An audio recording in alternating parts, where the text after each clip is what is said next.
Have you ever wondered how people max out their digital bees so fast? Well, in today's video, we're gonna be showing you how to farm drives fast. We're gonna be showing you how to make 20 and maybe even 25 drives an hour, depending on your hive color. A lot of people talk about how overpowered digital bee is, but he is not overpowered without drives. He kind of sucks a little bit without them. So each drive increases the amount of corruption in that color field. So if you have blue drives, you're gonna get more duplication tokens and more corruption in blue fields. And same goes for white and red. They also give your digital bee certain stats, like blue giving convert rate bonuses, red giving attack bonuses, and white giving bonus pollen from smiley tokens. White drives also give gather pollen, and glitch drives give bee ability rate. But there's a few things we need to do before we actually start drive winning, which is first change our hive a little bit. Now, depending on the color of your hive, you're gonna wanna do a few different things. For red and white hives, you're mostly pretty good by yourself not changing up your hive, and so is for RBC hives. But for blue hives, we're gonna wanna change something. We're gonna wanna put vicious bee into our hive, because without vicious bee, we're not gonna be doing a whole lot of damage. So I'm gonna be replacing my stubborn bee with a vicious bee. Don't worry about gifting him. It's not too important, especially since we're gonna change him as soon as we're done. If you plan on doing this for a while to max out your drives, then definitely gift him, but we're not gonna be doing it for this example. So now we can start drive running. So simply go over to Robo Bear and click on start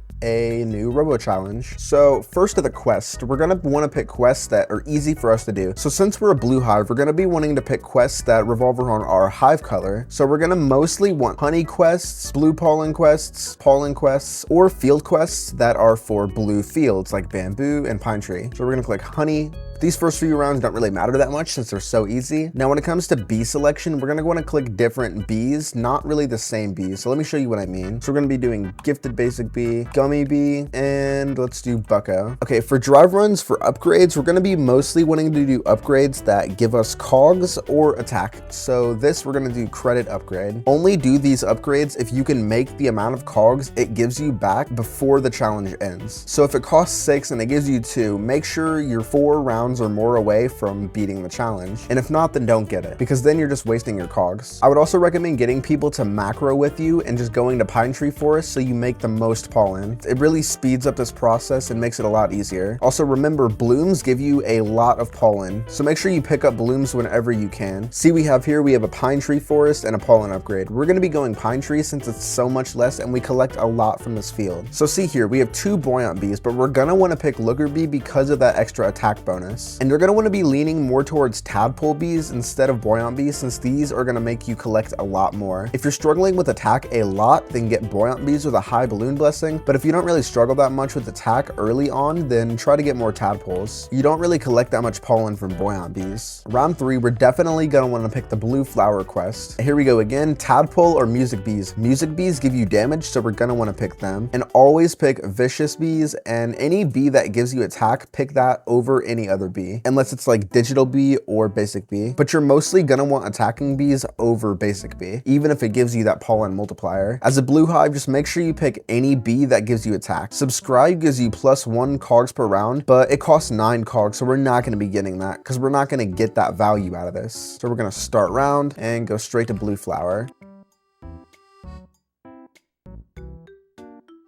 Whenever you're doing this, make sure you have full nectars too and your sticker stack so you can do this so much faster and collect a lot more pollen. Also, try to get your bloat and tide blessing up so you collect the most pollen. Okay, we have a split here. We have red pollen and convert rate at hive. Now, usually you're not going to want to pick convert rate at hive, especially if you don't have any buoyant bees, so we're going to click red pollen. For these early rounds, we're not going to really be wanting to use a lot of resources, but you can use oil to get around the map faster. Also, never use your drives before you have digital bee and robo challenge, or else they're not going to go towards digital bee and they're just going to be consumed. Since we're on a kill quest and we want to do this in a short amount of time, we're going to be using some stingers to kill these mosquitoes. If you're going to be drive running for a while, I'd have around 10 to 12 stingers per challenge ready. Also, while you're doing this, make sure you avoid getting the mosquito toxin because it penalizes your pollen and movement speed, which makes it harder to run away from them and collect a lot of pollen. They will drastically kill your pollen gains. We're going to want to be clicking this quest because this is all blue blue fields and this is all red fields, and we're probably not going to be able to get this done. Also, if you can do both of the quests, I would recommend picking the one that gives you the most cogs if you're able to do it in a short amount of time, because the goal is just getting the most cogs so we can purchase the most drives. If you're a blue player, I'd also recommend, if you don't have much problem collecting pollen, obtaining the demon mask and equipping it while you're doing the challenge. That extra attack goes a really long way if you're able to collect pollen. That's typically what I do whenever I do drive challenges, especially on rounds 10 and up, because you have to kill a lot of things and your bees can't collect for you if they're over attacking enemies. See how this has a convert pollen at hive quest and red pollen, and this one has 2 white fields. We're gonna want to click this one. Tabby and vicious bee, we're gonna always want to click vicious bee no matter what. Since we have vicious bee now, we can actually purchase our drives and start using them, because now he'll actually eat the drives and you can get its abilities. Also, here's a tip: if you have drives, and since you can only use 1 per round, if you reset your character, you can use multiple. So if you have 5 and you know it's the last round you're doing, just reset your character every time you use one and you should be able to use one again. But we've learned so far that we need to prioritize attacking bees or digital bee, and we want to pick quests that either involve blue pollen or easy to get field pollen. We don't need to use resources early game because the challenges are just too easy, and only purchase upgrades that give cogs or sharpen. Sharpen is the only attacking upgrade you should purchase. Oh, we have a tricky one, so either red pollen, blue pollen, or red field pollen. We're gonna want to go with this one because this is a lot harder to do. Now, since we're not good at collecting red pollen, we're gonna be using a red extract to speed this process up. And with the red extract, we're already halfway done, and we should be done pretty soon. If you think you're gonna fail the quest, make sure to try and use your resources. So if you're later in the challenge and you have a red quest, definitely use a red extract. As a blue hive, make sure you're always picking up your bubbles and always collect your smiley tokens. Your smiley tokens collect the most pollen, and sometimes they complete the entire challenge whenever you pick them up. They're pretty overpowered. We're gonna be using our resources on this round because I'm not too confident, so we're gonna use a blue extract and an oil, and we're gonna excel at this. Use your resources in later rounds or whenever you don't feel confident that you can complete a quest. Just try to make sure you kill all the enemies so your bees can get back to collecting pollen. If you don't feel confident in your attacking skills, you can also use a tropical drink because that does make you do more damage. This is gonna be a tricky quest, but we're gonna try it. We're gonna start using our resources on these later rounds because they're getting progressively more difficult. Since we're not making a whole lot of goo from this field, we're gonna go back up the pine tree since we're done with the white pollen quests. I don't think we're gonna be able to complete this quest, but we're gonna give it one more shot. So we were actually able to complete this round, which is perfect. Now we're able to purchase one more drive. I think the most important tip is not getting bored while doing these, so it's a good idea to put a video up next to you or listen to music or be on call while you're doing these challenges, because it's very easy to get burnt out on this challenge. So make sure you keep yourself entertained while you're doing it. Don't do this challenge in silence. You will get bored and very burnt out and really tired of it, to be honest. I like to periodically do drive runs while having something playing in the background. I think we're gonna stop the challenge here because we're not gonna really be able to make that many cogs next round to be able to purchase another drive. So we're gonna end the challenge right here. And we got a glitch drive. That's perfect. You can also obtain drives when completing a challenge, so it's a really good way to get extra drives. And you get pretty good rewards while doing this. And it's a perfect opportunity to get your amulets up. I'm gonna keep mine. But that's most of the guide. If you enjoyed the video and if this helped out at all, make sure to hit that like and subscribe button, and I'll see you next time. Bye.